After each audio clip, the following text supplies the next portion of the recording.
যিনি মানুষকে খুন করতে গায়ে করতে ভালোবাসে, সেই হাসিনাকে আমাদের সকলকে রক্তের বিনিময়ে আজকের এই স্বাধীনতা আবারও শেখ হাসিনা হিন্দুস্তান থেকে বসে বাংলাদেশের গণমানুষের এবং বিশ্বের দরবারে গ্রহণযোগ্য দেখে ডক্টর ইউনূসকে অস্বস্তিকর অবস্থায় তুলে দেওয়া আর একটা হীন প্রচেষ্টায় নাচিয়ে উঠেছে। তার প্রমাণ হিন্দুস্তান ভারত আপনারা বড় দেশ হতে পারেন, আপনাদের মনটা খুবই ছোট, আমরা ছোট দেশ হতে পারি, কিন্তু আল্লাহ রহমতে আমরা আমাদের মন দিনকে অনেক বড়। আমরা আপনাদেরকে বিশ্বাস করেছিলাম,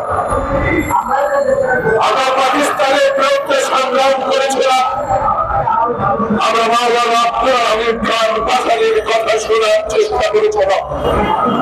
সেদিন কাঠগড়িতে 1957 সালে মাওলানা আব্দুল হামিদ খান ভাসানী আসসালামু আলাইকুম দিয়ে পশ্চিমাকে বিদায় করতে চেয়েছিল। এই শেখ মুজিব ক্ষমতার নবী শেখ হাসিনার পিতা বাংলাদেশের প্রধানমন্ত্রী না পাকিস্তানের প্রধানমন্ত্রী হওয়ার জন্য এই ভুট্টো ইয়াহিয়া টন্ডার সাথে 22 পরিবারের অর্থ নিয়ে রাজনীতি করে বাংলাদেশকে আমাদের লক্ষ লক্ষ মানুষকে সেদিন 25শে মার্চ কালো রাত্রিতে ওই শেখ মুজিবের আকাঙ্ক্ষ প্রধানমন্ত্রী হওয়ার কারণে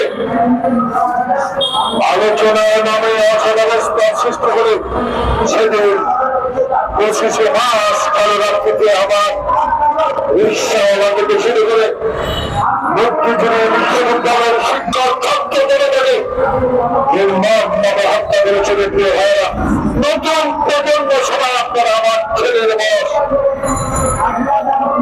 আমার পাশে যারা 2-1 ছাড়া সবাই আমার গর্বের বয়স।